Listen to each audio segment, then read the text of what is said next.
pas, dégoûte pas les autres. C'est pas moi qui le dis, moi je suis roi des pauvres. Pour réfléchir, j'ai qu'un euro, mais au moins je tomberai pas dans la fraude. Je le prononce Mittel, comme Angela Merkel. Désolé, je fais ce que je peux, je trouve ma répartie chez Lidl. Des enquêtes exceptionnelles, pas de langue de bois et de l'humour. La revue c'est juste mensuel, les vidéos c'est juste tous les jours. Ouais, c'est juste tous les jours. Juste milieu. Regarde ça tous les jours. Juste milieu. Désolé pour mon manque de répartie. Je sais même pas ce que je débite. C'est dur la géopolitique. Ou un peu comme ma République. Ma République, non? C'est dur la République quand même, non? Ouais? Non? Ah non, c'est mou, non? Ouais, les mecs se font chier, on dirait un peu. Ouais, c'est un peu mou. Enfin, ça dépend dans quel pays. Ouais.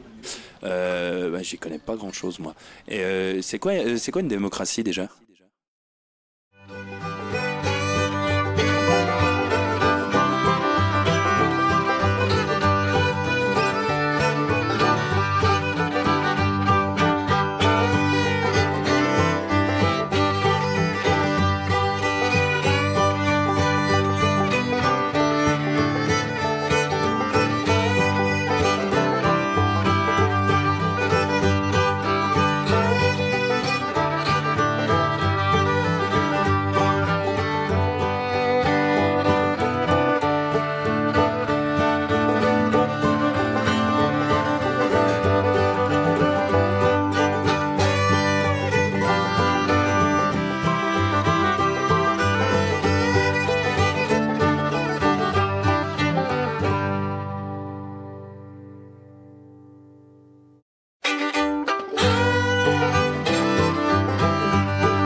Ça tourne en boucle comme BFM, t'existes plus comme REM. Tout est en grève comme RER, ça capte partout comme France Inter.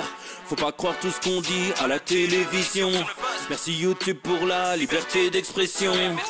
C'est la vérité absolue, juste de l'info et de l'actu. Si t'as un doute sur le contenu, check les sources ou le nombre de vues. C'est la vérité absolue, juste de l'info et de l'actu. Si t'as un doute sur le contenu, check les sources ou le nombre de vues. Calme-toi Dimitri, la force tranquille, ça tape dans le mille. De midi à minuit, dégomme les mensonges comme des quilles. Depuis qu'il y a des séances publiques, je veux plus au cirque mais à l'hémicycle. Scandale politique et médiatique, pour rien rater il faut que tu cliques. Mec c'est Rémi, le meilleur du pire en ligne de mire. Aucun parti pris, que des avis bien réfléchis. J'suis encore bourré comme un Polac, donc j'pensais voir Laurent Ournac. J'crois que j'suis toujours à côté de la plaque, mais en politique j'sais qui est le crack. Ouais j'sais qui est le crack. Juste milieu. J'crois que j'sais qui est le crack. Salit des kilomètres de presse pour faire un résumé express. Ça charbonne comme un chinois avec la qualité d'un bavarois. On sera en retraite après notre mort, on sera bouffé par l'inflation. Dans le doute je vais voter Voldemort pour les prochaines élections. Passe de la country à la drill sans transition. C'était pas une bonne idée de me confier cette mission. Si t'aimes pas, dégoûte pas les autres. C'est pas moi qui le dis, moi je suis roi des pauvres. Pour réfléchir, j'ai qu'un euro, mais au moins je tomberai pas dans la fraude. Je le prononce Mittel, comme Angela Merkel. Désolé, je fais ce que je peux, je trouve ma répartie chez Lidl. Des enquêtes exceptionnelles, pas de langue de bois et de l'humour. La revue c'est juste mensuel, les vidéos c'est juste tous les jours. Ouais, c'est juste tous les jours. Juste milieu. Regarde ça tous les jours. Juste milieu. Désolé pour mon manque de répartie. Je sais même pas ce que je débite. C'est dur la géopolitique. Ou un peu comme ma... République. Ma République, non? C'est dur la République quand même, non? Ouais? Non? Ah non, c'est mou, non? Ouais, les mecs se font chier, on dirait un peu. Ouais, c'est un peu mou. Enfin, ça dépend dans quel pays. Ouais. Bah, j'y connais pas grand chose, moi. Et c'est quoi une démocratie déjà?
Ça tourne en boucle comme BFM, t'existes plus comme REM. Tout est en grève comme RER, ça capte partout comme France Inter.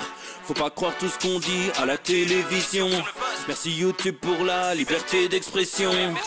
C'est pas la vérité absolue, juste de l'info et de l'actu. Si t'as un doute sur le contenu, check les sources ou le nombre de vues. C'est pas la vérité absolue, juste de l'info et de l'actu. Si t'as un doute sur le contenu, check les sources ou le nombre de vues. Calme-toi Dimitri, la force tranquille, ça tape dans le mille. De midi à minuit, dégomme les mensonges comme des quilles. Depuis qu'il y a des séances publiques, je veux plus au cirque mais à l'hémicycle. Scandale politique et médiatique, pour rien rater il faut que tu cliques. Mec c'est Rémi, le meilleur du pire en ligne de mire. Aucun parti pris, que des avis bien réfléchis. J'suis encore bourré comme un Polac, donc j'pensais voir Laurent Ournac. J'crois que j'suis toujours à côté de la plaque, mais en politique j'sais qui est le crack. Ouais j'sais qui est le crack. Juste milieu. J'crois que j'sais qui est le crack. Ça lit des kilomètres de presse pour faire un résumé express. Ça charbonne comme un chinois avec la qualité d'un bavarois. On sera en retraite après notre mort, on sera bouffé par l'inflation. Dans le doute je vais voter Voldemort pour les prochaines élections. Passe de la country à la drill sans transition. C'était pas une bonne idée de me confier cette mission. Si t'aimes pas, dégoûte pas les autres. C'est pas moi qui le dis, moi je suis le roi des pauvres. Pour réfléchir, j'ai qu'un euro, mais au moins je tomberai pas dans la fraude. Je le prononce Fröhliches comme Angela Merkel. Désolé, je fais ce que je peux, je trouve ma répartie chez Lidl. Des enquêtes exceptionnelles, pas de langue de bois et de l'humour. La revue c'est juste mensuel, les vidéos c'est juste tous les jours. Ouais, c'est juste tous les jours. Juste milieu. Regarde ça tous les jours. Juste milieu. Désolé pour mon manque de répartie. Je sais même pas ce que je débite. C'est dur la géopolitique. Ou un peu comme ma... République. Ma République, non? C'est dur la République quand même, non? Ouais? Non? Ah non, c'est mou, non? Ouais, les mecs se font chier, on dirait un peu. Ouais, c'est un peu mou. Enfin, ça dépend dans quel pays. Ouais. Bah, j'y connais pas grand chose, moi. Et c'est quoi une démocratie déjà?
Ça tourne en boucle comme BFM, t'existes plus comme REM. Tout est en grève comme RER, ça capte partout comme France Inter.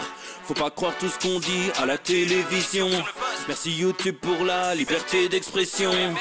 C'est la vérité absolue, juste de l'info et de l'actu. Si t'as un doute sur le contenu, check les sources ou le nombre de vues. C'est la vérité absolue, juste de l'info et de l'actu. Si t'as un doute sur le contenu, check les sources ou le nombre de vues. Calme-toi Dimitri, la force tranquille, ça tape dans le mille. De midi à minuit, dégomme les mensonges comme des quilles. Depuis qu'il y a des séances publiques, je veux plus au cirque mais à l'hémicycle. Scandale politique et médiatique, pour rien rater il faut que tu cliques. Mec c'est Rémi, le meilleur du pire en ligne de mire. Aucun parti pris, que des avis bien réfléchis. J'ai encore bourré comme un Polac, donc je pensais voir Laurent Ournac. Je crois que je suis toujours à côté de la plaque, mais en politique c'est qui est le crack. Ouais je sais qui est le crack. Juste milieu. Je crois que c'est qui est le crack.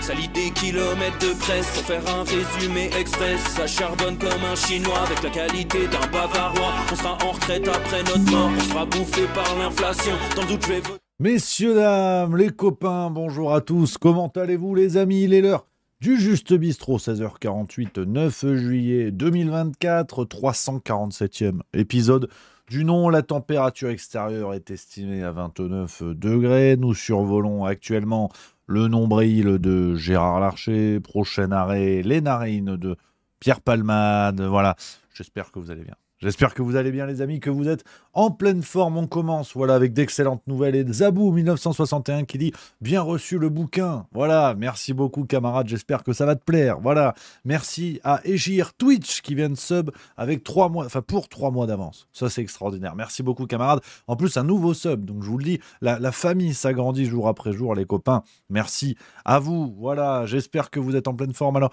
il y a Nate Sab qui dit... Netsab59 qui dit sous la pluie et toi. Tu vois, je l'aurais deviné. Dans le 59 de ton pseudonyme, je me suis dit c'est le nord, c'est l'île, la pluie.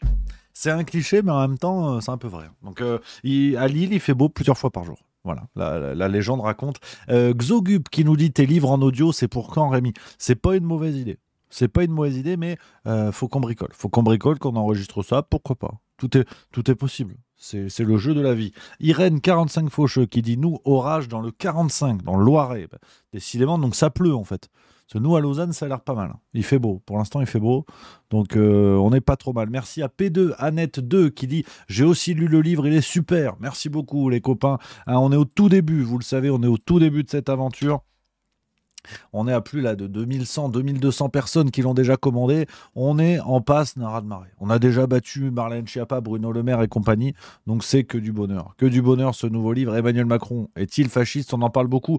Je vous partage le lien dans le chat pour ceux qui auraient loupé ça. Qu'est-ce que vous faites? Vous vivez dans une grotte? Je pose la question, les amis. Alors aujourd'hui, on va parler de plein de choses. Déjà, je suis définitivement un devin. Vraiment. C'est au bout d'un moment, arrêtez de dire oui, Rémi, voyez-vous, tu te trompes et tout. Ma prophétie est en train de se réaliser. Alors, j'ai pas pris beaucoup de risques, mais on va parler du nouveau Front Populaire. Vous vous en doutez, les amis, évidemment. On va parler de François Asselineau, qui a lâché une bombe ce matin sur Toxin Média. On va revenir là-dessus. On va parler de quoi? Qu'est-ce que j'ai mis dans le titre? Il s'agirait que je sois au courant, quand même. C'est terrible, hein. Alors les quelques pépites qu'on a eues ces derniers jours, on va bricoler un petit peu tout ça en attendant gentiment 21h, France-Espagne, le football. Voilà, la France va-t-elle marquer un but dans le jeu, hein, c'est le plaisir. Et on va également parler de cette histoire de rugby. Alors là, j'ai mal à mon 15 de France. Apparemment, on a un ramassis de connards, il faut en parler. Parce que c'est facile de tacler le foot quand c'est le foot. Là, c'est le rugby, donc il faut parler du rugby. Bref, on va parler de plein de sujets. Aujourd'hui. C'est le Juste Bistrot, vous le savez, les copains. Que du bonheur, on partage, on papote, on est entre nous. C'est le plus important. Je le redis pour les gens qui sont sur Twitter et Facebook. Alors, merci à vous d'être là, parce que vous êtes nombreux, ça c'est chouette. Mais venez sur Twitch. On rigole, vous l'avez vu, il y a plein de nouveaux grâce à vous. Parce que l'algorithme, moi j'ai fait des mathématiques, donc je sais. T'as l'algorithme qui augmente, après il y a des gens qui connaissent pas, ils voient ça dans leur fil, ils arrivent et disent putain, Peut-être qu'ils restent pas, mais au moins ils sont venus. C'est ça le truc. C'est ça le truc. Donc, les amis, venez nous rejoindre sur Twitch. Vous le savez, il y a un lien. Je vous mets immédiatement un lien en commentaire de ce que vous regardez sur Twitter ou Facebook. Vous cliquez sur ce lien et vous arrivez sur la page qu'il faut. C'est pas compliqué. Vraiment, c'est pas compliqué. Tout le monde peut le faire. Tout le monde peut y arriver. Les copains, voilà. Voilà les amis. Fléau93 qui dit merde, j'ai pas reçu la notification. Alors hier, c'est vrai que j'en ai quelques-uns qui ont vu ça. Quelques-uns qui ont dit ça, pardon. Est-ce que c'est votre cas, les amis? Est-ce que vous avez vu ça? Voilà, il y a Anarchy08, je sens qu'en a gros sur la patate, on va commencer avec ça. Un petit peu de football, on commence léger et après on s'énerve. Parce que si on s'énerve dès le début, on risque d'être énervé jusqu'à la fin. Donc c'est pas possible. Anarchy08 qui dit Rémi, as-tu lu l'article du Parisien expliquant pourquoi Mbappé n'était pas performant ces derniers jours? C'est à mourir de rire. Oui, j'ai vu passer ça, faut que je vous le retrouve parce que bon, on va pas faire 3 heures sur Mbappé, je vais pas vous mentir non plus, mais ça devient un cirque. Vraiment, ça devient un cirque. Alors, faudrait que je retrouve l'article. Le Parisien qui nous a sorti mais une dinguerie. Attendez, bougez pas. Je suis sur Twitter. Hein. Regardez, je cherche avec vous, les amis. Alors, attendez. Tac. Je suis sur Twitter. Alors, il y a plusieurs personnes qui n'ont pas eu la notification. C'est normal ou pas? Il y a une cloche à activer sur Twitch ou pas? Edouard, le technicien. Au secours, j'appelle la tech. Il y a une cloche à activer sur Twitch ou pas? Il y a la notification des lives. Il y a plein de gens qui n'en ont pas eu. Ouais. Ah, il y a un truc à... Attendez, bougez pas, il y a le technicien qui a peut-être un pronostic à nous partager d'ailleurs. On va pas perdre les bonnes habitudes. Ouais, c'est l'instant Edouard. Eh ben oui. Merci à Gator86 qui vient de se prime 13e mois. Mais viens l'expliquer. Allez, attends, faut que je vienne avec mon écran. Voilà. Cette séquence Edouard est sponsorisée par la pâtisserie Jean Trogneux. Hein, là où on trouve les très beaux fions, les meilleurs fions. Wow. C'est un gâteau le fion. Ah non, attention, c'est un gâteau. Non, c'est... Non. Je suis pas sur une pâtisserie, moi. Allez, salut. Oui, il y a une cloche pour tous ceux qui n'ont pas les notifs à activer sur Twitch. Vas-y, parle. Ah oui, non, putain, il prend mon écran. Et ensuite, faut que tu viennes... Non, ouais, mais là, t'es sur le truc de toi, là. Ah, démerde-toi, je suis pas ferme, merci, moi. Putain. C'est dingue. Hein. Twitch. Hop, juste milieu. On est sur la page. Voilà. Ensuite, j'appuie. C'est où ton truc? C'est 100 cam? 100 cam, c'est en entier, ouais. Ouais, va sur 100 cam. Et là, en bas, forcément, parce que c'est ta chaîne et que toi, tu es le propriétaire, normalement, à côté du nombre de lives, vous avez la notif, la petite cloche, comme sur YouTube, pour éviter de louper un live. Voilà. Super, vous avez tout compris. Et sinon, pour les pronos, putain, et autant j'avais du pif jusqu'ici, autant il reste que 3 matchs. Non, 4, 3. Ça dépend en petite finale si elle est comptée ou pas. Ah oui, si. Oui, ouais. C'est compté. Autant là, j'ai joué les puntos. J'ai mis 1-0 pour l'Espagne. Mais ah ouais? Ouais. Oh, moi te traître. Mais dans mon cœur, je pense qu'on va gagner parce que la chatte a Dédé. Voilà, donc je joue les puntos, mais enfin, je crois que j'ai mis... Ah non, j'ai peut-être changé. Je vais peut-être re-switcher 1-0 France. Moi, je connais le score. Ouais, si tu veux, dis-le moi, je fais l'inverse. 5-1 pour l'Espagne. Super, c'est 2-0 pour la France. Allez, salut tout le monde. Non, écoute, voilà.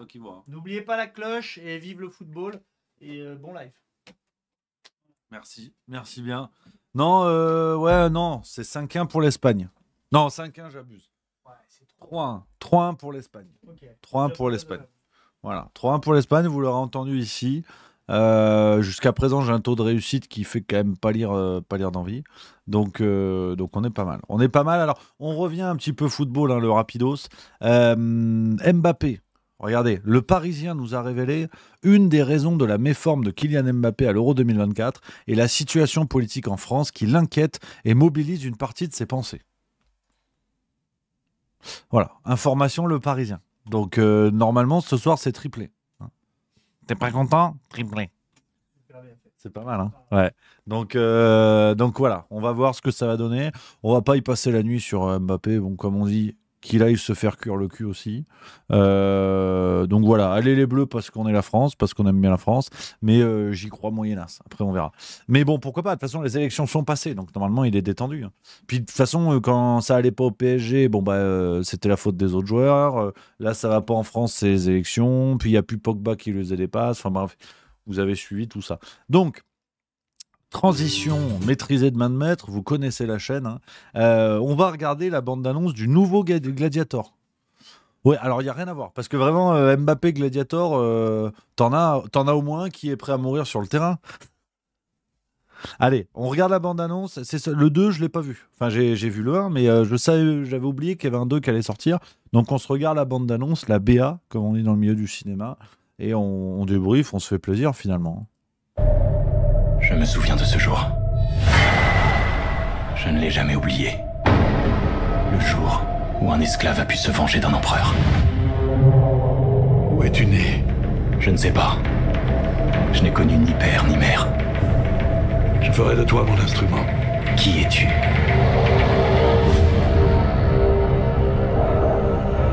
Entends-tu la foule? C'est le plus grand temple que Rome ait jamais bâti. Le Colisée. Parce qu'ils ne croient tous qu'en une chose. Le pouvoir.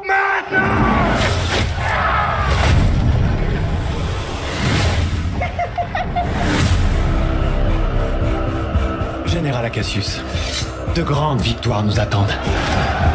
Rome a tant de sujets, elle se doit de les nourrir. Ils n'ont qu'à manger la guerre.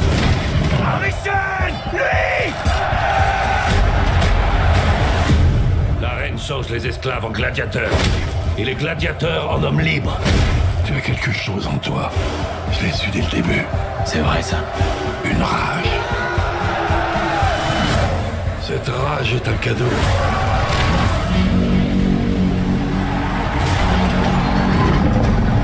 Ne pensez qu'à une chose! Survivre! Tous ensemble, quand ils chargent, courez vers le mur!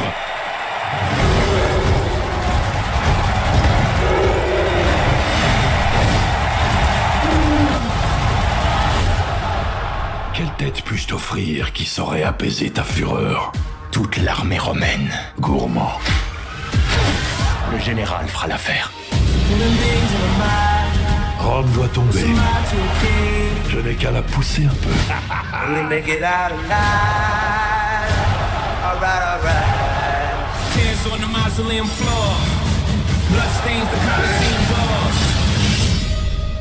Cette bague appartenait à Maximus. Je te la donne. Qu'est-ce que le rêve de Rome si notre peuple n'est pas libre? J'étais esclave. Et aujourd'hui, je contrôle un empire. Je refuse qu'une autre génération de jeunes hommes soit sacrifiée par vanité. Force et honneur! C'est ainsi que Rome traite ses héros!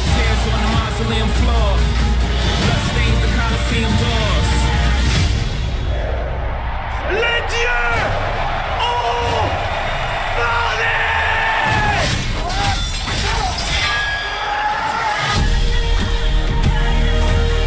Bon, pourquoi pas, hein.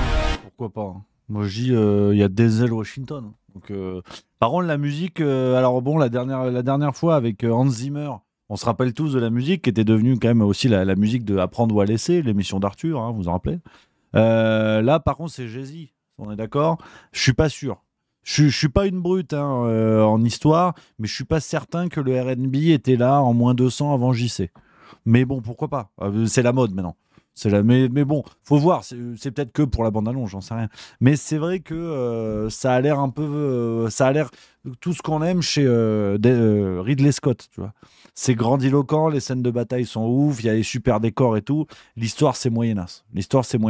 Mais pourquoi pas hein, en vrai, pourquoi pas hein. J'ai bien aimé l'analyse cinématographique, donc qui se rapproche de mon niveau. Qui est dans Qui a dit ça? Ça m'a fait marrer. J 2050. Donc JY 2050 qui nous dit dans le chat, au visionnage de la bande-annonce, je cite, « L'acteur, c'est une pistache. » J'adore. C'est pas les cahiers du cinéma, mais j'aime cet esprit, en fait. Ça me fait penser à un truc de Poulvord. sur l'esprit belge. Je sais pas si vous l'avez déjà vu, je trouve ça génial. Ça me fait mourir de rire, cette séquence où Poulvord raconte un peu ce qu'est l'esprit belge pour lui. Et attendez, il faut que je vous retrouve ça. Ça me bute de rire à chaque fois que je le regarde. Tac, tac, tac, tac. Je crois que c'est ce truc-là. Attendez, où est-ce que j'ai vu? Attendez, bougez pas. Vous l'avez peut-être vu, cette séquence. Ça me tue de rire à chaque fois. Il est tellement convaincu de ce qu'il dit que ça fait rire. Il a une espèce... Et qui ne bouge pas, qui parle à personne en permanence. Et t'as la musique qui passe comme ça. Voilà, c'est ça. C'est cette séquence-là. Ça me fait exactement penser à ça, regardez. Parce que chez nous, vous avez chez vous certainement, des mecs qui arrivent à 10h du matin, qui repartiront à 6h, quoi. Et qui sont au bar, et qui ne bougent pas, qui parlent à personne, qui sont là, et puis c'est juste... hop, hop, un petit bout de doigt comme ça. Et on était dans l'après-midi, 2h, c'est l'heure normalement du break, mais pas pour lui. Tout seul, le truc est vide et tout ça, et on entendait chez nous en Belgique, ça s'appelle musique 3, c'est comme chez vous, je dirais classique, tu vois, c'est la musique classique en permanence. Et t'as la musique qui passe comme ça, le type là, mais il parle pas, ce mec, il est dans sa solitude de l'alcool, et puis à un moment, la fin des annonces, c'était le concerto numéro 3 de Mozart en U majeur, et puis le gars relève sa tête et il fait Mozart, c'est un imbécile. Il n'y a aucune raison, tu vois. Voilà, il a pas envie de parler. Mozart, c'est un imbécile. Et il est replongé dans sa bière. Et j'ai dit, c'est ça. Et tu vois, quand tu as l'accent bruxellaire, il avait envie de dire du mal de quelqu'un. Mozart, c'est un imbécile. Alors tu peux dire, j'aime pas Mozart, ou Mozart, tu vois, mais c'est un imbécile, tu dis, bah pourquoi Mozart est un imbécile? Ben, il ne le pense pas, mais il avait envie de dire, Mozart est un imbécile. Et ça m'a toujours fait hurler de rire. Et je pense que quand en prenant l'accent, tu peux faire passer vraiment des trucs. Je trouve que cette critique, c'est exactement ça. J'adore l'esprit. Donc bref, je voulais regarder ça avec vous, les amis, je l'avais pas vu. Donc voilà, c'est Gladiator 2, rendez-vous le 13 novembre. Donc on a le temps. De toute façon, c'est pas tout de suite. D'ailleurs, je suis allé au cinéma dimanche, je vous en ai pas parlé. Je suis allé voir Vice Versa 2. Et ben tu vois, curieusement, c'était de la merde. Le 1 était, je me suis régalé, le 1 était brillant, je trouve que c'est l'un des meilleurs Pixar avec Coco, tu vois, où t'as un vrai dessin animé pour la famille, donc les grands, les petits, les grands-parents, les tout-petits, ils trouvent un message différent et un plaisir différent, donc j'ai trouvé ça super, mais le 2, nul, aucun intérêt. C'est exactement la même histoire, c'est flingué, vraiment, le scénario c'est une pistache, pour paraphraser un grand critique cinéma. Je trouve ça bidon. Je trouve ça complètement bidon, je me suis pas régalé. Donc c'est vrai que malheureusement les suites de dessins animés, c'est chaud. Les suites de manière générale, c'est chaud, sauf dans les hôtels. Mais non, voilà, moyennasse, très très moyennasse. Ouais, tu retombes dans un dessin animé un peu con en fait. Et qui rate tout son public. Ça attire pas les adolescents parce qu'il n'y a rien de plus pénible quand t'es adolescent, quand tu parles de l'adolescence. T'as vite fait des vannes sur les adultes. Enfin non, nul, vraiment nul. Et là en ce moment, c'est le conte de Monte Cristo qu'il faut aller voir. Et je suis peut-être qu'on va aller le voir ce week-end avec ma Mieux.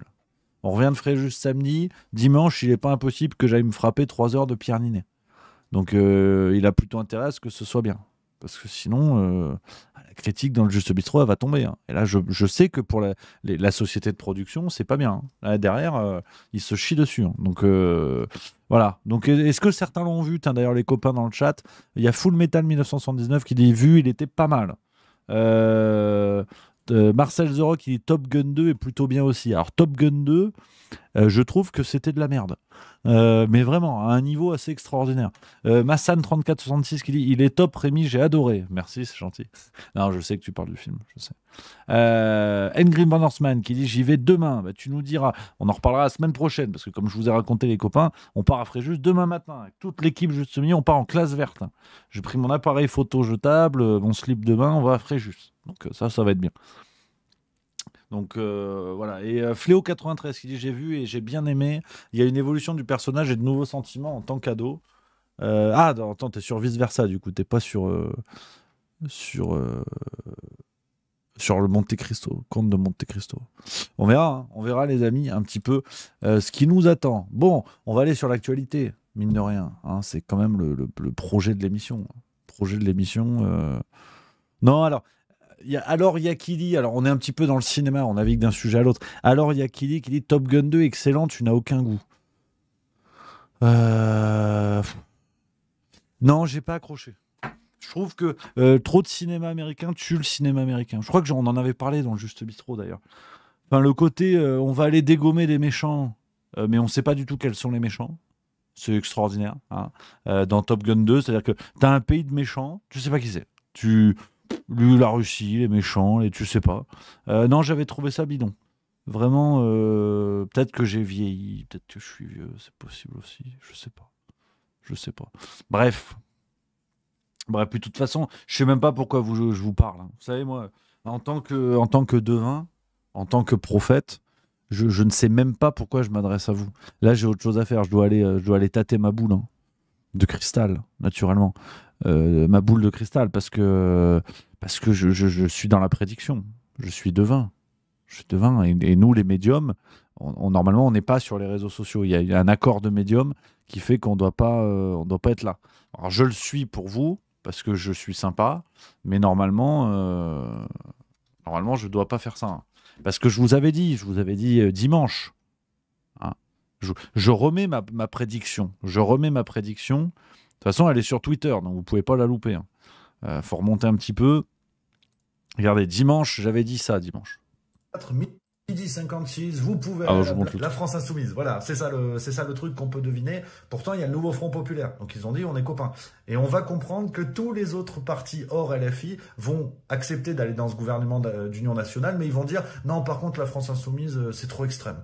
On a été copains avec eux, mais en fait, ils sont antisémites. Vous allez voir, ça va se passer comme ça, hein, comme ils ont fait avec la NUPES. Il y a eu une alliance au moment des législatives pour prendre du pognon. Mais après, ils vont se rediviser. Et Macron va leur permettre de se rediviser avec la constitution de ce gouvernement, où il mettra la condition de qui vous voulez, sauf la France Insoumise. On aura un Premier ministre, bon, de toute façon, après Borne, Castex, Attal, on peut nommer une Tringle à rideau ou Carapuce, c'est pareil. Donc le Premier ministre, ça, je peux pas vous dire qui ce sera. Mais en tout cas, on va assister à l'explosion du nouveau Front Populaire, un RN qui va monter à l'Assemblée, mais finalement pas tant que ça, et surtout au pire du pire, nouvelle dissolution. Voilà. Alors vous allez me dire, oui, mais il a pas le droit, Emmanuel Macron, il doit attendre 1 an. Non. Enfin, oui, mais non. Voilà. Tu vois, j'avais dit explosion du nouveau Front Populaire. Qu'est-ce qu'on peut lire dans Libération aujourd'hui? Je demande.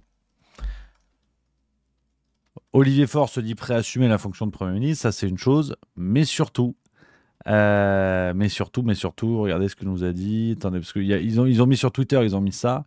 J'essaie de vous retrouver le passage en entier. Voilà.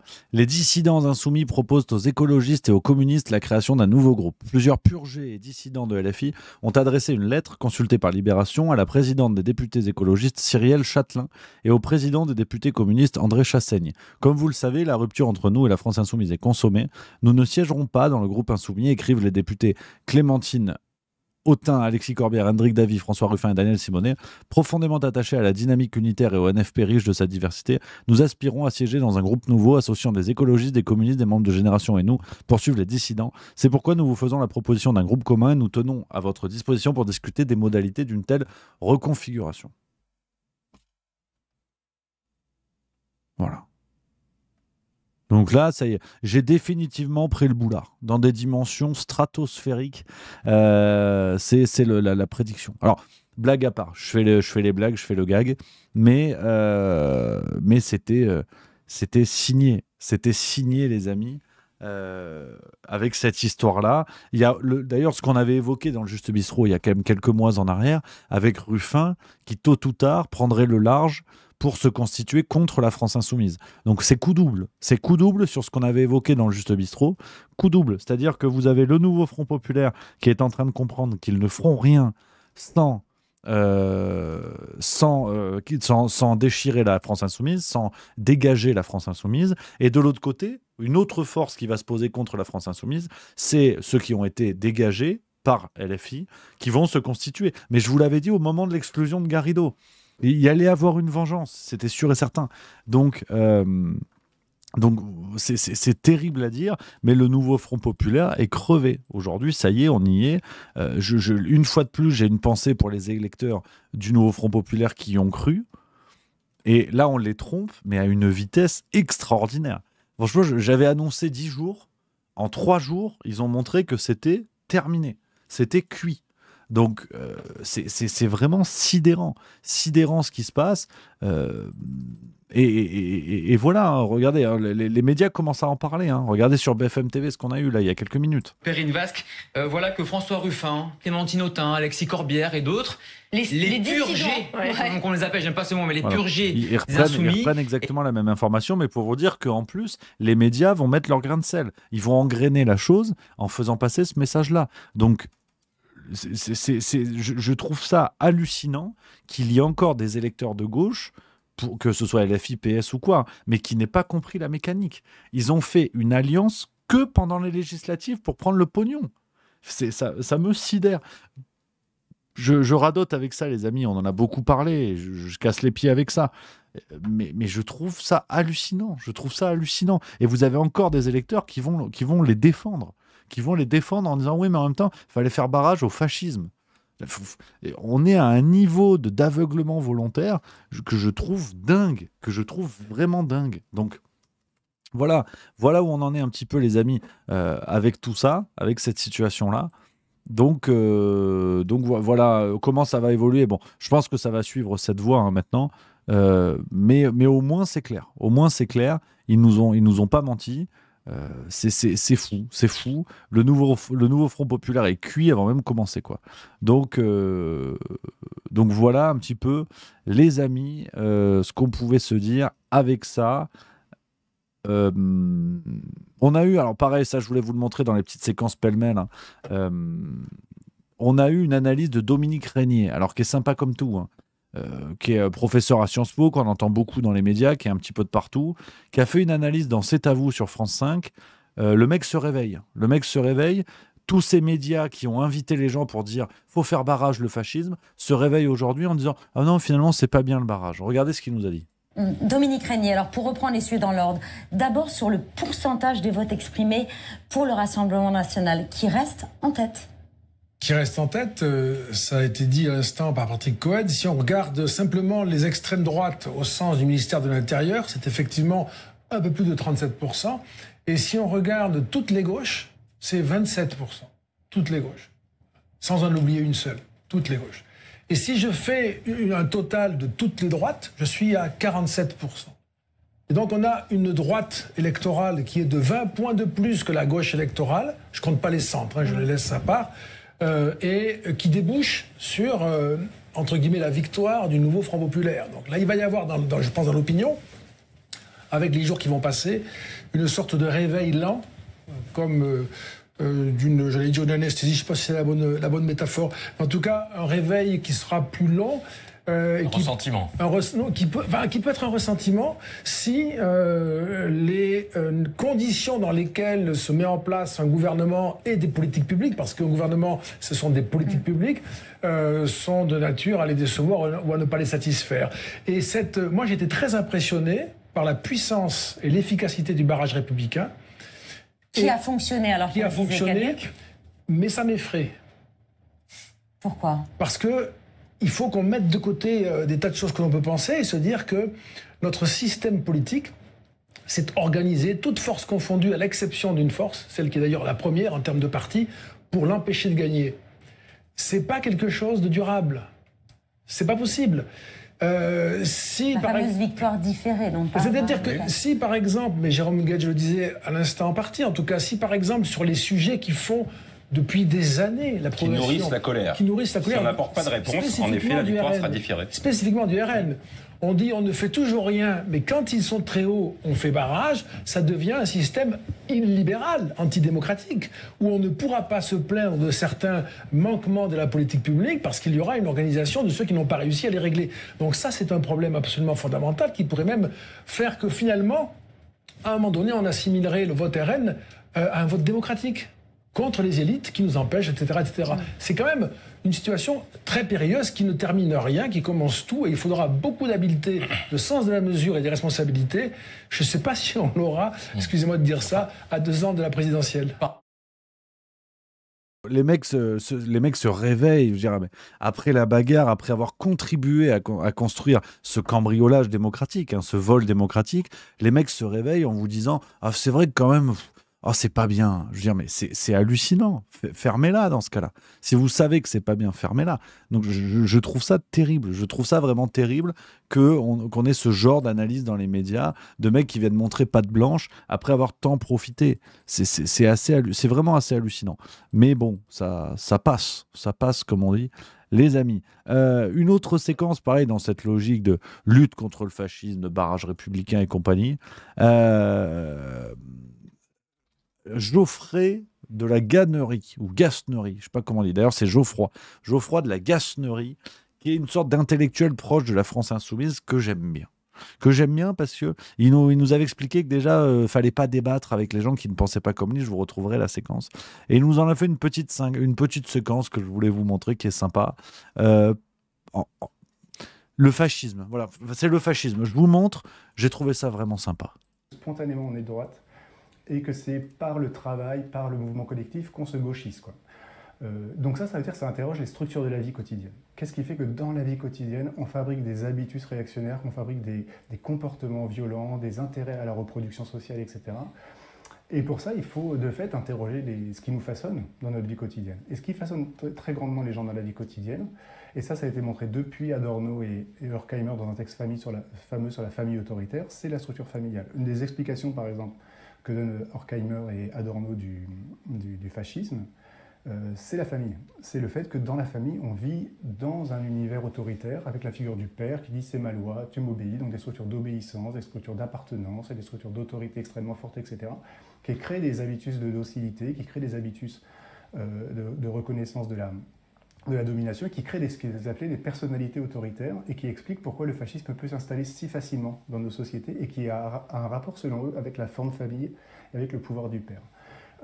Et donc je pense qu'effectivement, il y a un texte d'ailleurs que je cite dans 3 de Bourdieu qui dit ce qui fait qu'on fabrique il ne le dit pas comme ça, mais je le retraduis dans mes termes, dans les structures sociales de l'économie, ce qu'on fabrique un pratico-inerte de droit de nos sociétés, c'est l'idéologie de la maison individuelle, de la propriété. Parce qu'en fait, on attache les gens comme ça à l'idée d'avoir son propre foyer, avec sa maison, on s'endette pour l'avoir pendant 20 ans.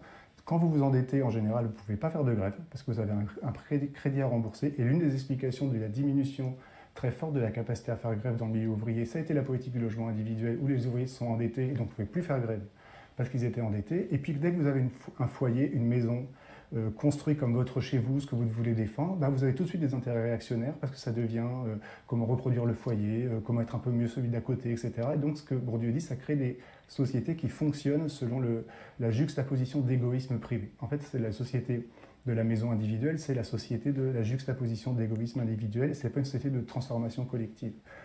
Donc si on veut créer un pratico-inerte de gauche, c'est vrai qu'il faut critiquer ces formules-là, il faut critiquer ces sens de la vie-là, c'est-à-dire mettre en question comment nos sociétés encouragent la forme famille, la forme foyer, la forme propriété. Voilà, là je sais pas quoi vous dire. Là je sais plus quoi vous dire. La propriété, c'est le fascisme. Voilà. C'est assez terrible. J'ai pas plus d'analyse. Là-dessus. C'est l'ami Geoffroy, mais faut que je vous retrouve ce qu'il avait dit aussi qui était sympa sur la notion de débat. Un peu dans le même genre, pour voir voilà, ces intellectuels que l'on peut retrouver qui nous expliquent ça. Attendez, je vous la retrouverai, on la regardera une autre fois sur la question des débats et de la liberté d'expression. C'est un sacré client, c'est un oiseau. Je vous le dis, c'est un oiseau, mais on l'aime bien. On l'aime bien, ce bon vieux Geoffroy, les amis. Qu'est-ce qu'on avait d'autre aujourd'hui? Qu'est-ce que j'avais d'autre à vous dire? C'est Monsieur Asselineau. Alors là, celle-là, elle est belle. Celle-là, j'ai vu passer ça, François Asselineau, qui était sur Tocsin Média ce matin, qui a jeté un pavé dans la mare, alors qui, à mon avis, va lui coûter cher. Parce que si ça prend de l'écho, médiatiquement, les médias ne vont pas se gêner pour le faire passer pour le complotiste number one. Donc, il a déjà tout mon soutien. Je reviens dans le chat parce qu'il y a des choses intéressantes. Il y a mon Yang Daouda qui dit « Je suis un peu déçu que tu résumes ce qu'il dit en ça, Rémi. » Alors, effectivement, peut-être que je vais un petit peu vite en besogne. Si on n'est pas d'accord, mon Yang Daouda, parlons-en avec grand plaisir. Concernant Geoffroy de la Gasnerie, j'imagine. Mais je pense que de manière générale, je n'apprécie pas les pensées de ce monsieur, car quand je les compare à ce que peut dire quelqu'un comme Jean-Claude Michéa, si vous voulez, sur des réflexions sur la structure idéologique de la gauche, pour moi, de Geoffroy de la Gasnerie est une immense pompe à vélo. On a des pensées, si vous voulez, d'un bourgeois dont le combat n'est pas la défense des prolétaires, mais la lutte contre les plus riches que lui, sous couvert de lutte contre le fascisme, ce qui n'a rien à voir. Tu vois. Donc c'est pour ça que, de manière générale, je ne peux pas blairer les pensées de ce type. Je trouve qu'il y a une manière d'être à gauche que je ne trouve pas très à droite, si tu me permets le jeu de mots. Mais n'hésite pas à me dire, camarade, pourquoi tu n'es pas d'accord, avec grand plaisir. Mon Yang Daouda, évidemment. C'est pour ça que c'est vraiment là-dessus que je trouve qu'il est caricatural de ce qui est devenu la pensée de gauche. C'est une pensée qui est dirigée contre des ennemis que sont le fascisme, peut-être encore un petit peu le capital et encore que. D'ailleurs, non, c'est plutôt ceux qui rejettent l'internationalisation et tout ça. C'est vraiment cette pensée de gauche qui ne peut plus critiquer la bourgeoisie car elle est devenue la bourgeoisie, car elle incarne la bourgeoisie. Et Geoffroy de la Gasnerie, pour moi, c'est ça. Comme des types comme Édouard Louis et compagnie, je trouve ça terrible, quoi, vraiment terrible.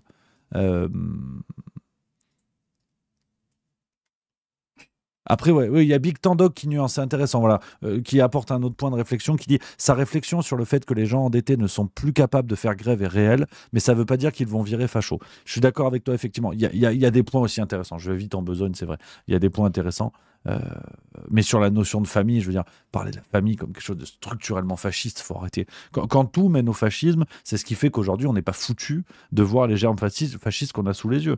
C'est pour ça, hein, il faut faire aussi attention avec cette pensée bourgeoise, cette pensée bourgeoise de gauche qui a oublié que leur ennemi originel est la bourgeoisie. Comme ils en font partie, ils ont arrêté de se battre contre ça, donc ils ont besoin d'un nouvel ennemi qui est le fascisme supposé. Sauf que quand le fascisme, ou en tout cas quand le totalitarisme pointe réellement le bout de son nez, quel est le comportement de la bourgeoisie à ce moment-là? C'est aussi ça, si vous voulez. On est sur cette réflexion-là que je trouve intéressante, mais vous prenez les classes bourgeoises entre 39 et 45, à votre avis, ont-ils défendu la France ou leurs intérêts de classe? Je suis un peu de marxisme de bas étage, mais il faut quand même regarder aussi dans l'histoire, parce que ces gens-là qui veulent lutter contre le fascisme aiment bien regarder l'histoire. Il faut regarder dans l'histoire quels ont été les comportements de la bourgeoisie dans les moments chauds. Et je ne suis pas certain que ce qu'ils souhaitaient défendre de prime abord était la France, étaient les intérêts de tous les Français. Je ne suis pas certain. Il y a mon Yang Daouda qui répond, qui dit « Ah oui, tu parles de la personne, moi je m'arrête juste à la séquence, je ne connais pas le mec, mais ce que j'entends, c'est que le capitalisme est une forme de fascisme. » Mais ça aussi, en fait, je ne suis pas vraiment d'accord. Quand tout est fascisme, plus rien ne l'est. Le capitalisme est une horreur en soi. Sur les dégâts sur la nature, sur les dégâts sur les individus, sur l'exploitation de l'homme, avec un H majuscule. Donc il n'y a pas besoin, si vous voulez, de dire le capitalisme est un fascisme pour aggraver la situation. Le capitalisme est une menace en soi pour bien des gens et pour bien des causes. Pourquoi forcément le raccrocher au fascisme pour que ça soit encore plus grave? Je trouve ça absurde. Quand tout devient fasciste, au bout d'un moment, plus rien ne l'est, et ça contribue justement à la situation dans laquelle nous sommes, du fait de minimiser, si vous voulez, minimiser tout ça. Et je trouve ça assez curieux. Donc voilà les amis, on revient à... Alors, il y a Jean-Mal Le Paon qui dit l'ultra-capitalisme Rémi, pas le capitalisme. Oui, si tu veux, oui, dans le fond, je vois ce que tu veux dire, je suis d'accord avec toi. Mais vous savez, les amis, les préfixes comme ça, je suis pas très fan. Merci à VD Bécard qui vient de sub 14e mois. Faut arrêter avec les préfixes à la con pour essayer de renforcer des notions. Tu sais, avec les super-héros, tu sais, t'as Batman, Ultra Batman, supplément Gold. Tu sais, ils nous avaient fait les ultra riches. En ce moment, on a les ultra riches, les super dividendes. Il faut arrêter, les amis. On n'est pas des enfants de 7 ans. On n'a pas besoin de dire ultra pour qu'on comprenne que... Tu sais, c'est comme la lessive. Tu as la lessive qui lave et tu as l'ultra washing blanc, white. Non, mais arrêtez. Le capitalisme est dangereux en soi sur certains pans. Pas tout le capitalisme, pas tout le machin. Vous avez bien compris. Enfin, on est chez Juste Milieu, je le redis. On n'est pas sur CNews, on n'est pas sur BFM TV où il faut expliquer des notions comme ça. Quand on critique le capitalisme, on critique certains pans du capitalisme, certaines personnes qui le pratiquent et qui le défendent aujourd'hui. On ne critique pas tout dans son ensemble. faut arrêter, les amis. On se calme. Quand vous dites l'équipe de France est nulle au foot, vous critiquez pas tout le foot depuis 200 ans. Vous critiquez un match d'un moment où il y a bidule, où il y a machin. Mais même quand vous dites ça, il y a des joueurs qui travaillent très bien dans l'équipe de France. Donc voilà, soyons sérieux. Aujourd'hui, vous avez même les ultra réactionnaires. Ça va aller jusqu'où, en fait? Dans 30 ans, on a les dark ultra... égo trip catastrophique réactionnaire. Non, arrêtez, réactionnaire ça suffit, tout le monde a bien compris qu'il y a des nuances et des trucs comme ça.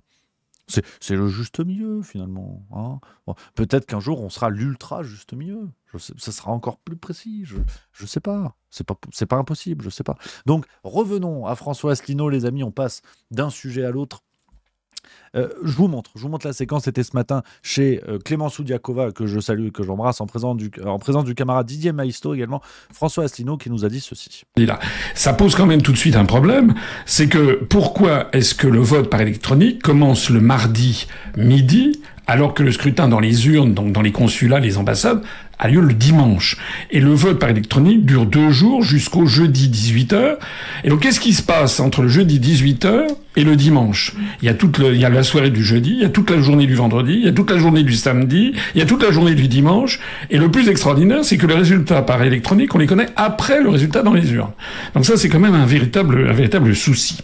Deuxième souci, c'est que ce vote par électronique n'est pas anecdotique. Selon les 11 circonscriptions que j'ai regardées, ça varie entre 50 et 80% des votes qui ont lieu par voie électronique.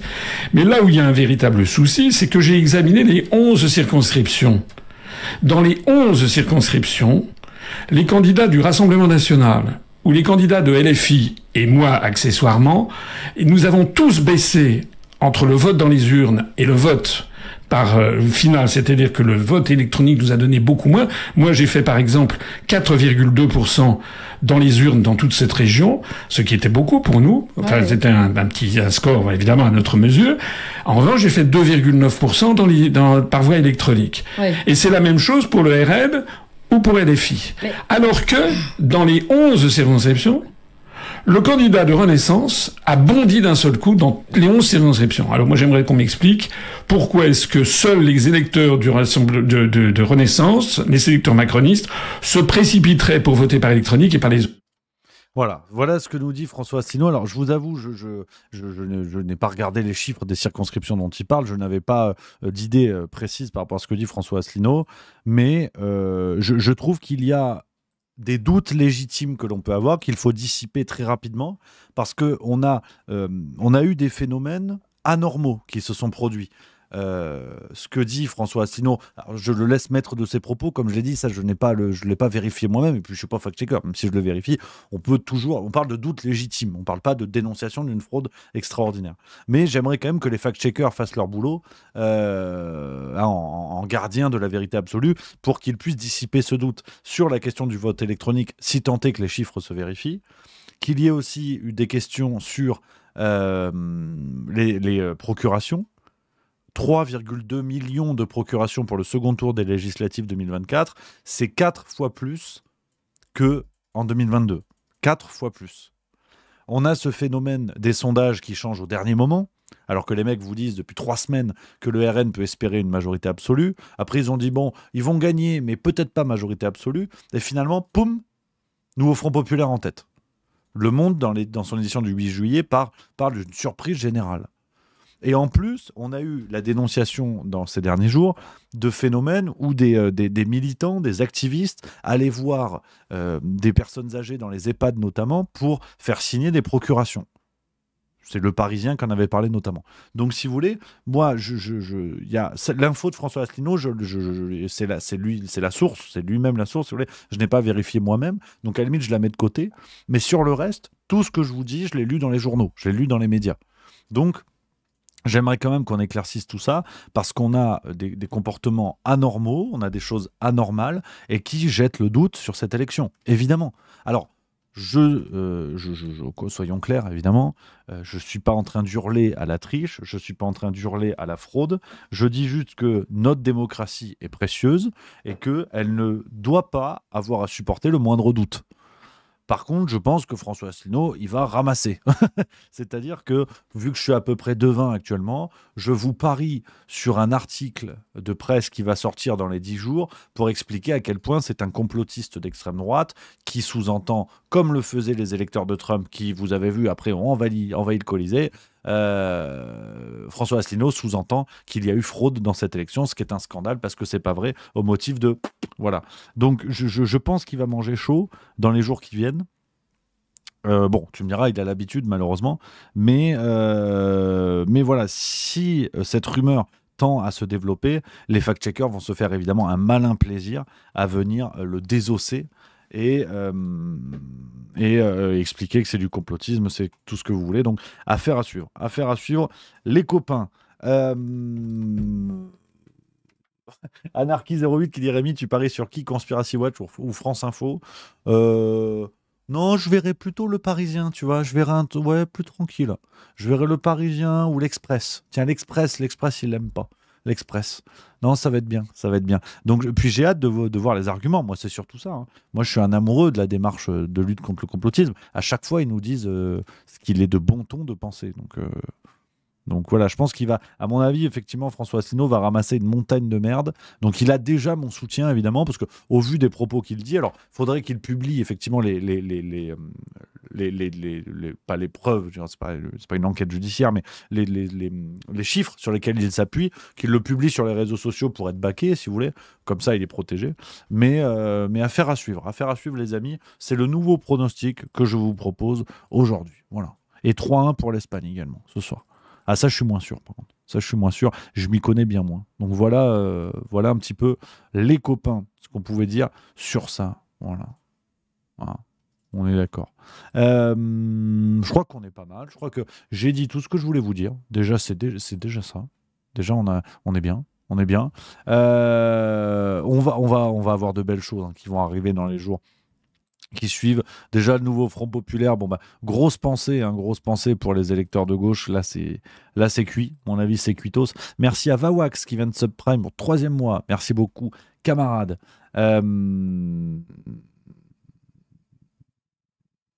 Voilà. Non, je crois que j'avais d'autres choses à vous dire, mais je crois qu'on est bon. Je crois qu'on est bon, les amis, sur tout ça. On va avoir beaucoup de choses. Alors, vous le savez, les copains. On va se retrouver lundi prochain pour le Juste Bistrot. Là, on part à Fréjus. Voilà, on joue jeudi. Il reste encore quelques places, les amis. Tardez pas. Dernier appel avant le décollage. Si vous êtes dans le secteur, que vous hésitez, machin et tout, c'est maintenant. Cinéma Le Vox de Fréjus, on va se régaler. Je vous mets le lien dans le chat pour ceux qui veulent venir. Il reste une 30aine de places, quelque chose comme ça sur 248. Donc, tardez pas trop. Je vous aurai prévenu, les amis. Merci qui dit un pronostic pour le Premier ministre. Si j'étais taquin, je vous dirais qu'il n'y aura pas de changement de Premier ministre. Mais je pense quand même que Attal en a marre d'être pris pour un clébard. Parce que c'est quand même la deuxième soumission, lapsus, c'est la deuxième démission qu'il soumet à Emmanuel Macron, et ça fait 2 fois que Macron lui refuse comme un clébard. Donc je pense que Macron ne sera pas taquin au point de maintenir Gabriel Attal, mais au contraire, je pense que Macron va à la fois être aussi malin que cynique. Il prendra un Premier ministre de gauche, mais du style Olivier Faure, Glucksmann ou Hollande. Hollande, ce serait la vanne ultime. C'est-à-dire que si Macron fait ça, si Macron nomme François Hollande Premier ministre, je sais pas, je fais une semaine de Juste Bistrot avec un t-shirt avec la photo officielle de François Hollande. Voilà. Je vous le dis, je vous le signe, coupez cette séquence. Si Macron fait ça, je fais une semaine de Juste Bistrot, de farce tranquille, toutes les vidéos que vous voulez. Alors j'en ferai imprimer plusieurs parce que ça va sentir le Fennec sinon. Mais avec la photo officielle de François Hollande. Vous choisirez la photo, voilà, la plus ridicule possible. Et bien sûr, je me promène dans la rue avec. Évidemment, sinon c'est pas rigolo. Donc je me promène avec. Voilà. Et s'il y a une date de spectacle, je le mettrai pour la fin du spectacle, par exemple. Mais je tiens mon pari. Je tiens mon pari parce que ce serait le troll ultime si Macron fait ça. C'est vrai, mais je peux pas y croire. Sérieusement, je peux pas y croire. Par contre, un Glucksmann, un Olivier Faure, c'est-à-dire un traître de gauche. Hein, oui, puis il y en a une pelletée, ça peut être d'autres gens, mais un traître de gauche, ça peut être pas mal. Tondelier est une piste intéressante. Pour moi, Tondelier, c'est outsider. Tondelier, c'est outsider parce que c'est une femme, parce qu'elle est écolo, ce qui permettrait à Macron de faire du greenwashing, comme on dit. Donc, pour moi, les favoris, Glucksmann Faure, en 2, Tondelier, et le troll ultime, Hollande. Voilà, que je laisse sur le côté. Rappelez-vous cette séquence. Voilà. Aussi, effectivement, j'ai vu quelqu'un qui me le rappelle. Merci à Socrate Chat Bleu qui dit dans le chat, j'avais dit que j'allais en parler. Le rugby. Ah, le rugby. J'ai mal à mon ballon ovale. Déjà, ça a commencé dimanche. Je crois que la vidéo est sortie dans la nuit de samedi à dimanche avec Melvin Jaminet qui a dit des trucs qui sont pas cool. Regardez RMC Sport qui nous dit ça. Pour se croiser sur la route, je lui mets un coup de casque. Le rugbyman Melvin Jaminet est écarté de l'équipe de France de rugby après avoir tenu des propos racistes. Cette vidéo a été publiée dimanche 7 juillet sur le compte Instagram de Melvin Jaminet avant qu'il ne la supprime rapidement. Je te jure, le premier arabe que je pour se croiser sur la route, je lui mets un coup de casque. Le joueur de rugby. Voilà, donc débile. Voilà, on est face à un débile. C'est pas une question de rugbyman, c'est pas une question de football. Le mec fait une vidéo, il est supposément bourré, machin, bidule, la vidéo sort, elle doit pas sortir. Bon, le résultat, il est là. Je vous avais dit la même chose concernant le foot. Donc, pour moi, il y a une forme de déontologie à avoir pour jouer en équipe de France. Donc, ça dégage, évidemment. Après, les clubs font ce qu'ils veulent. Hein. Les clubs s'attireront les problèmes. Hein. S'ils doivent avoir mauvaise presse ou ce que vous voulez, les clubs choisissent. Pour moi, l'équipe de France, effectivement, c'est cuit. De toute façon, il y était déjà plus beaucoup. Parce qu'au poste de 15, il s'est fait doubler par pas mal de gens. Donc voilà, ça dégage. On a eu dans le même temps une affaire qui est... c'est pas une échelle de gravité, ça me rend dingue. On a appris ça cette nuit également. Donc, pour vous donner un petit peu le contexte, l'équipe de France de rugby est en tournée en Argentine pour 2 matchs, un contre l'Argentine, un contre l'Uruguay, quelque chose comme ça, ou 3 matchs, je sais plus, bref. Et ils ont laissé les cadres au repos, ils ont fait venir des jeunes. Certains qui étaient champions de monde du vin, ils ont fait venir des types qui jouaient pas beaucoup, et notamment 2 mecs, à savoir Oscar Jégou et Hugo Oradou. Oradou, le fils de David Oradou, grand joueur que certains connaissent. Et voilà ce qui s'est passé, info RMC Sport. Une femme a porté plainte contre 2 joueurs du 15 de France, Oscar Jégou et Hugo Oradou, qui ont été arrêtés ce lundi 8 juillet à Buenos Aires. Les 2 Français sont accusés d'avoir commis une agression sexuelle au diplomatique hôtel de Mendoza dans la nuit de samedi à dimanche. Donc, vous avez peut-être vu passer sur les réseaux sociaux un article de la presse argentine qui évoque des faits très graves, une agression vraiment qui se serait déroulée dans des conditions vraiment sales. Maintenant, c'est comme ce que je vous dis à chaque fois sur ce genre d'affaires. Attendons de voir déjà ce que la justice va décider. Ils sont pour l'instant en garde à vue. Attendons de voir ce qui va se passer. Mais ce qui est hallucinant dans cette affaire, c'est que Oscar Jégou, joueur de La Rochelle, si je vous dis pas de bêtises, avait été suspendu il y a quelques mois en arrière pour prise de cocaïne. Il avait fait des tests, ils avaient trouvé de la cocaïne, test positif. C'était en août 2023, c'était l'année dernière. Et c'est bien ça, il joue à La Rochelle. Donc, regardez, hein, vous avez ça. Donc, le mec avait été suspendu à cause d'un contrôle positif à la coke, tu vois. Il part en Argentine et supposément, il y a ces faits-là. Alors, on va voir à quel point c'est avéré, on va voir ce que va dire la justice argentine. Mais au bout d'un moment, voilà, qu'est-ce que tu veux que je te dise ? On a ce genre de type et le rugby va petit à petit crever de ce genre d'histoire. On a eu quand même, là, en 2-3 ans, les cas de Mohamed Aouas, on a eu les cas, on a donc Oscar Jégou qui fait encore une connerie avec ça, une grave connerie. Et ça continue, et les mecs, on les réintègre, on les machin, on les bidule, on bricole. En tout cas, en équipe de France, je trouve que c'est une aberration. Après les clubs, vous voyez Montpellier aujourd'hui, pour ceux qui suivent un petit peu le rugby, ou je vous le raconte pour ceux qui ont l'info, hein. Donc le club de rugby Montpellier, qui a fait déjà une saison très compliquée, hein. Ils ont failli être relégués, ils se sont sauvés contre Grenoble en dernier match. Montpellier a recruté 3 mecs qui ont été condamnés pour des faits, 2 pour violence conjugale. Wilfried Ungpatin et Mohamed Aouas. Ils sont aussi allés chercher Stuart Hogg, un joueur écossais, ancien international, à la retraite, qui lui aussi a été condamné pour des conneries. Enfin, au bout d'un moment, on parle de clubs de top 14 qui ont une image, il y a une question de formation, d'image vis-à-vis des jeunes, de tout ça. Je te dis pas que les mecs, faut les cramer, qu'ils fassent plus jamais de rugby, mais pas dans des clubs de première ligne comme ça. Donc, c'est hallucinant. On fait l'histoire des belles valeurs du rugby, des machins, le bidule. On va taper sur les footballeurs, parce qu'il y a aussi un paquet d'histoires. Mais bon, c'est une question presque, c'est une question de société, en vérité. C'est une question d'image de société.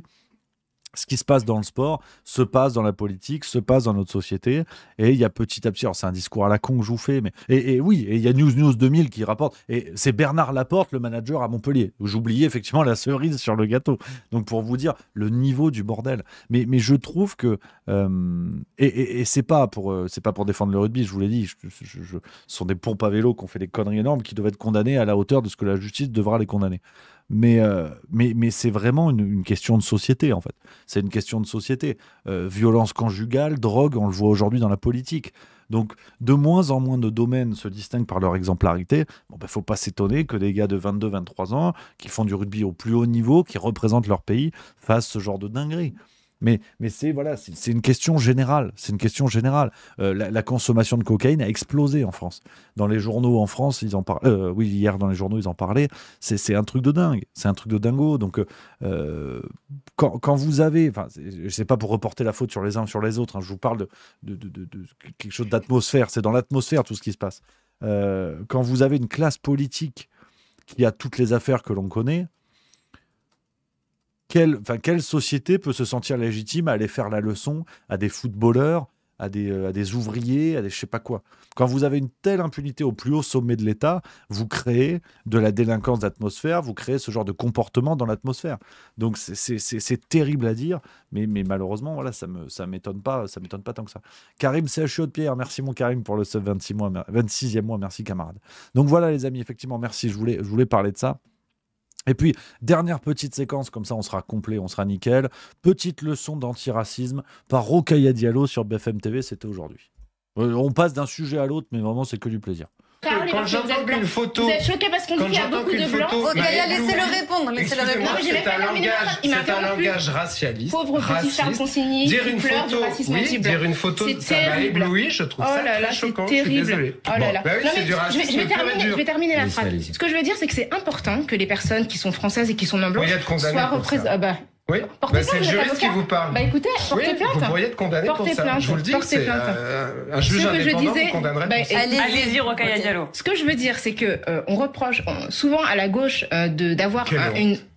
Non mais je vous en prie, continuez, mais c'est tellement honteux. Non mais Charles Consigny, c'est quand même scandaleux. Ce qui est honteux, c'est ce que vous êtes en train de faire. Allez, on avance s'il vous plaît, Rokhaya Diallo et Charles, laissez-la finir. On a entendu. On a compris, vous allez parler parce que vous êtes blanc. Non mais, pauvre Charles Consigny. La photo m'a ébloui. Il est choqué parce qu'on dit qu'en politique française, les personnes non blanches ne sont pas représentées. Continuez, c'était pas sûr. Où voulez-vous en venir? Allez-y, Rokhaya. J'avais l'impression que j'ai fait pleurer Charles Consigny parce que j'ai osé dire que dans une formation politique de gauche, quand on dit que les femmes...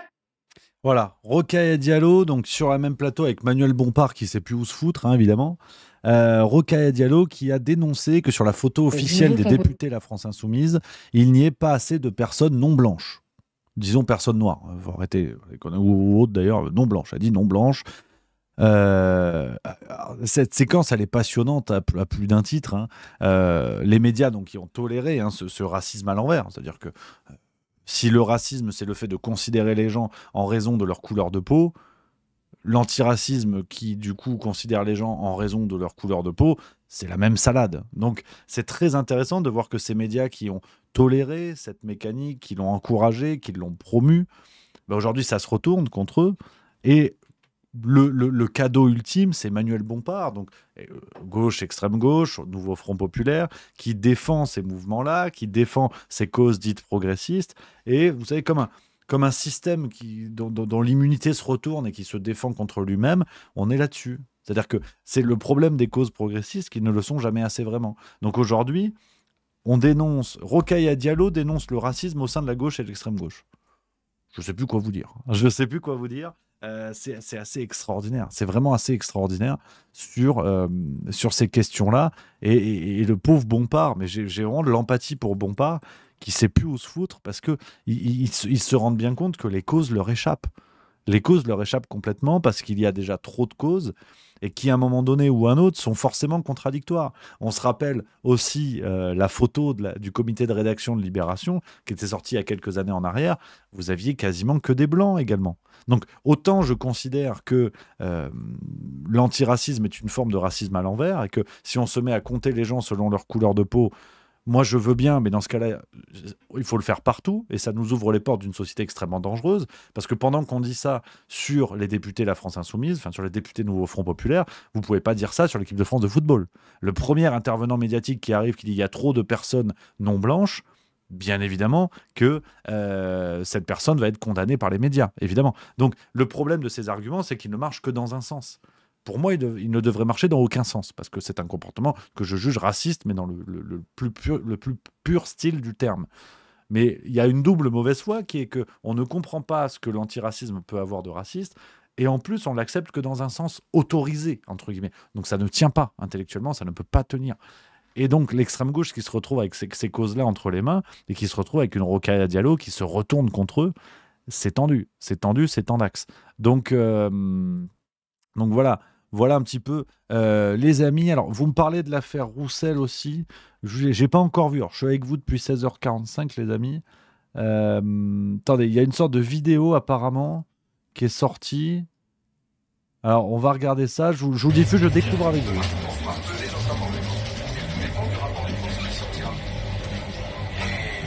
Tu me dis quand tu m'entends plus. Parce que je ne ferai pas. Et donc, en fonction de comment tu te formules, est-ce que par exemple, on va décider que la majorité est LR. Première question. Et ensuite, il y a